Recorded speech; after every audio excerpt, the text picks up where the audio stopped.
So, Toy Story 5. This is probably the most, I'll just go right out and say it. This is the most relaxing Toy Story movie that has been made.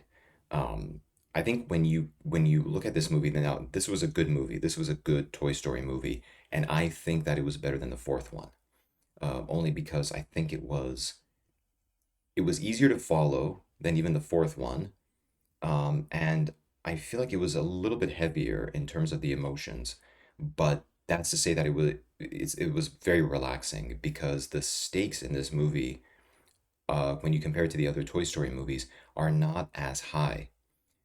Toy Story 1, Toy Story 2, Toy Story 3, there's something happening that always keeps you on the edge of your seat.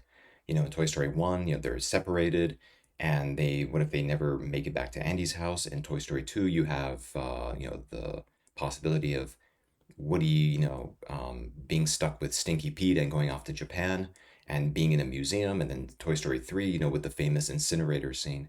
But Toy Story 5, and of course, even the fourth one, was very well, had some high stakes.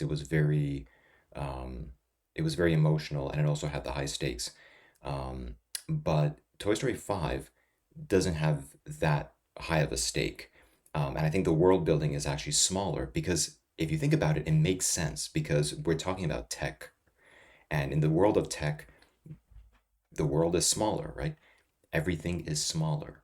So obviously, you're going to have a lower stakes movie, but it was still emotional and you still meet these great characters.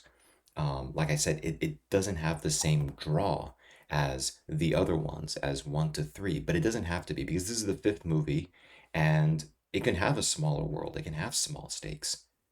It can have the lovable characters, and I like how this time Buzz actually had a role to play in this movie.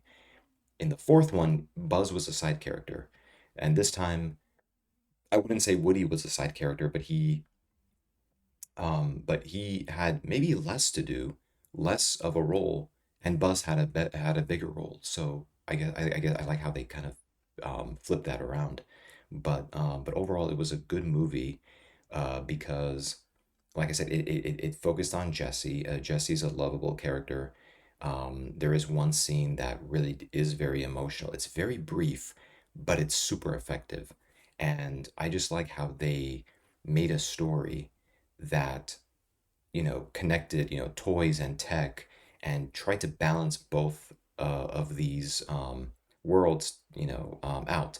And so I think that's what makes the movie very effective. But again, I went into the theater thinking that the tech was going to be the biggest threat. It was going to be a big threat, high stakes. It's really not like that at all. And it doesn't have to be because it's the fifth movie.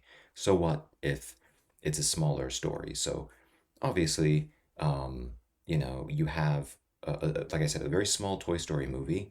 It's still fun, largely dialogue driven, but then also you have the action in the second half of the movie. I think it balanced out perfectly well. You have great characters. It was just an overall good Toy Story movie. I would rate it above Toy Story 4, but I would give it like a 4 out of 5. Not quite a 5, but that's just how it is. I think overall it was really good. I think the one big criticism I would have is that it didn't put too much emphasis on the tech. Like the tech, of course, it's not trying to demonize tech, but at the same time, it's still useful to show how tech can be a negative influence, and I feel like they didn't focus on that enough. Like they touched upon it, but I still think they did a good job. I think maybe they could have just put a little bit more time into just showing how tech could be a big threat. So, but overall, Toy Story 5, 4 out of 5. I enjoyed it, and you can definitely watch it again. Um, it's just a movie that you can have fun with, and that's pretty much all that there is. A very small scale, sweet, to the point, Toy Story movie. Thank you.